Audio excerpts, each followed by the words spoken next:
એક સીન તમને કહું. જ્યારે આ ફિલ્મનો હીરો છે ને એ ક્રિકેટ રમતો હોય છે, એટલે કે બેટિંગ કરતો હોય છે, અને એની જ પાછળ જે આ ફિલ્મની હિરોઈન છે ને એ હિરોઈન એની સાથે વાત કરતી હોય છે.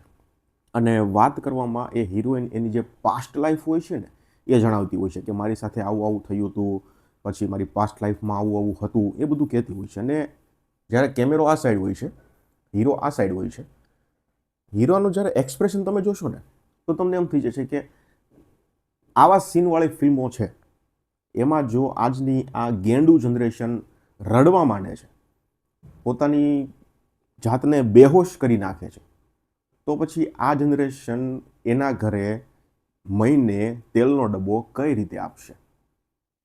એ હીરોના એક્સપ્રેશન તમે એ સીનમાં જોજો, એકદમ છપરી અને ટપોરી હોય ને એવો લાગે છે. કોઈ જાતનું એમાં ઇમોશન આપણને પબ્લિકને ફીલ નથી થતું. ખબર નહીં કેમ ડિરેક્ટરે કે પછી એના જે કોઈ અપ્રૂવ કરવાવાળા હોય એણે આ સીન અપ્રૂવ કઈ રીતે કર્યો હોય છે.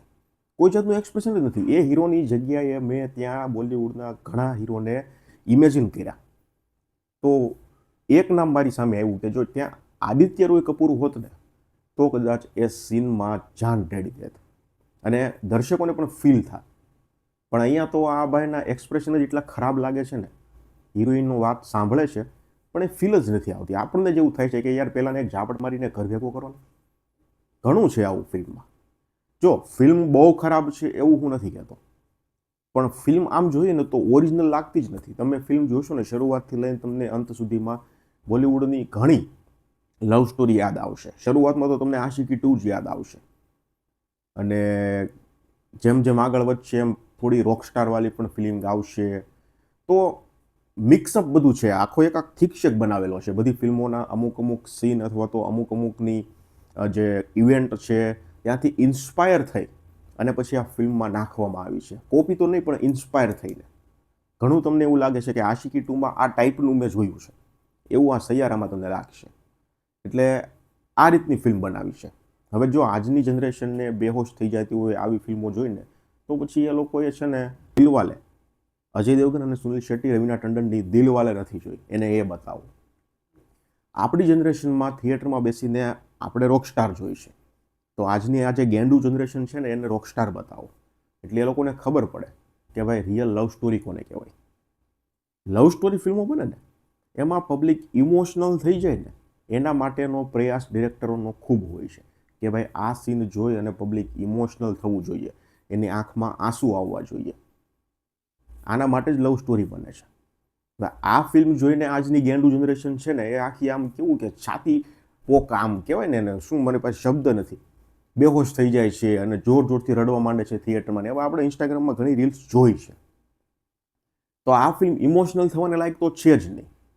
ઇમોશનલ તમે આ ફિલ્મ જોઈને જરી કંઈ નહીં થાવ. હા, તમે જન્નત ફિલ્મનો ક્લાઇમેક્સ જોઈને જો ઇમોશનલ થયા છો તો સૈયારા જોઈને તમે 1 સેકન્ડ માટે ઇમોશનલ નહીં થાવ. તમે તેરે નામનો ક્લાઇમેક્સ જોઈ અને ઇમોશનલ થયા છો તો આ ફિલ્મ જોઈને તમે જરીક પણ ઇમોશનલ નહીં થાવ. તમે વીર ઝારા જોઈને જો ઇમોશનલ નથી થયા તો પછી આ ફિલ્મ તમારા માટે છે. તમે આ ફિલ્મમાં પોક મૂકીને રડવા માંડશો. એટલે આને જે કોઈ રિવ્યુઅરે આ ફિલ્મને સારા એવા સ્ટાર આપ્યા છે કે પછી એક out of the box film કીધી છે, અને અમુક અમુક ગેંડુ જનરેશનની રિવ્યુઅરો તો હું જોઉં તો 5માંથી 5 ને જબરજસ્ત ને એવું બધું કહી દીધું છે. એ લોકોએ દિલવાલે નથી જોઈ, એ લોકોએ તેરે નામ નથી જોઈ, એ લોકોએ રોકસ્ટાર નથી જોઈ, એ લોકોએ એક વિલન નથી જોઈ, એ લોકોએ જન્નત નથી જોઈ, એ લોકોએ કાંઈ જોયું જ નથી. એટલા માટે એણે આ સૈયારાને આ કહેવાય, આમ કહેવાય ને કે ભાઈ જે લોકોએ સુરતના ખમણ નથી ખાધા ને એ લોકો પછી સુરત સિવાયની જે કોઈ આખી દુનિયાની ધરતી પર ખમણ ખાઈને વખાણતો હોય ને એને એકવાર સુરતના ખમણ ખવડાવી દેવાના. એટલે આ એવું છે, જે લોકો સુરતના ખમણ નથી ખાધા ને પછી સુરત સિવાયની તમામ ધરતીના ખમણનો વખાણતો ફરતો હોય કે અહીંયા જબરજસ્ત ખમણ મળે છે, અહીંયા બહુ સરસ મળે છે. આ એવું છે. રિયલ લવ સ્ટોરી જોઈ જ નથી. એટલીસ્ટ હું એમ કહું હમકો દીવાના કરકે અક્ષય કુમારની જુઓ ને તો પણ તમે ક્યાંક ને ક્યાંક ઇમોશનલ થઈ જશો. જો એક તો આ ફિલ્મમાં મને છે ને કલાકારોની એક્ટિંગ છે ને એણે કનેક્ટ નથી કર્યો. હવે જ્યાં સુધી તમે એક્ટિંગ સાથે કનેક્ટ ન થો ત્યાં સુધી તમે ઇમોશનલ ન થો, આ એક સીધી વાત છે. એટલે આ હિરોઈન તો હજી કંઈક જગ્યાએ તમને ઇમ્પ્રેસ કરે છે, એની ડાયલોગ ડિલિવરી પણ ખૂબ સરસ છે, પણ હીરો અમુક જગ્યાએ જ તમને ઇમ્પ્રેસ કરે છે. બાકી મહત્તમ જગ્યાએ તમને એ ટપ્પોરી અને છપરી જ લાગે છે. હા, મ્યુઝિક ઠીકઠાક પ્રકારનું છે, ખૂબ ખરાબ છે એવું નહીં કહું, પણ ઠીકઠાક પ્રકારનું મ્યુઝિક છે. લોકેશન પણ ઓકે છે અને આમ સ્ટોરી આમ જોઈએ ને તો જો આની જગ્યાએ બીજા કોઈ કલાકાર હોત ને તો કદાચ તમે સ્ટોરી સાથે પણ કનેક્ટ થઈ જાય અને તમે થોડા ઇમોશનલ પણ થઈ જાય. પણ અહીંયા થાય છે કેવું ખબર, સ્ટોરી અને હીરો કહી શકાય. સ્ટોરીને તમે હીરો માની લો, પણ એ સ્ટોરીમાં જે એક્ટિંગ કરવાવાળા કલાકારો છે ને એ તમારી સાથે કનેક્ટ નથી થતા. એટલે તમે પછી સ્ટોરીમાં કનેક્ટ નથી થતા અને તમે કલાકારોની એક્ટિંગમાં કનેક્ટ નથી થતા અને તમે ઇમોશનલ પણ નથી થતા. એટલે આ સ્ટોરીમાં કદાચ બીજા કોઈ સારા કલાકારોએ કામ કર્યું હોત ને તો પછી તમે ડેફિનેટલી કલાકારોની એક્ટિંગમાં કનેક્ટ થઈ જાત. તમે અમુક જગ્યાએ તમારી આંખમાં આંસુ પણ આવી જાત અને તમે આમ હેપી એન્ડિંગ તમે આમ એમ કહી શકો કે ભાઈ ના, ફિલ્મ જોવાની મજા આવી. પણ એક વાત હું એટલી કહીશ કે આ ફિલ્મ ખૂબ ખરાબ પણ નથી અને એટલી બધી પણ સારી નથી કે અહીંયા તમે જે રીલમાં જુઓ છો કે આ આજની જે ગેંડુ જનરેશન છે એ પોક મૂકીને રડે છે અને બેહોશ થઈ જાય છે અને નઈત નવા નાટક કરે છે અને 2 જણા ઉઠાવીને થિયેટરની બહાર લઈ જાય છે ને એટલી બધી પણ એવી નથી.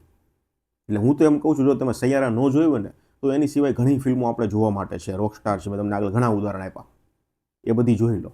અને સૈયારા જોયું હોય ને તો પછી એક કામ કરો, જુગાડ પદ્ધતિથી જોઈ લો. બાકી થિયેટરમાં આના માટે પૈસા ન બગાડતા, કારણ કે થિયેટરમાં તમે આના માટે ઓલરેડી ઘણી ફિલ્મો જોઈને પૈસા બગાડી ચૂક્યા છો. તમે રોકસ્ટાર થિયેટરમાં જોઈ હશે, તમે એક વિલન થિયેટરમાં જોઈ હશે, ઘણી ફિલ્મો લવ સ્ટોરી તમે થિયેટરમાં મોહિત સૂરીની જ ઘણી જોઈ હશે.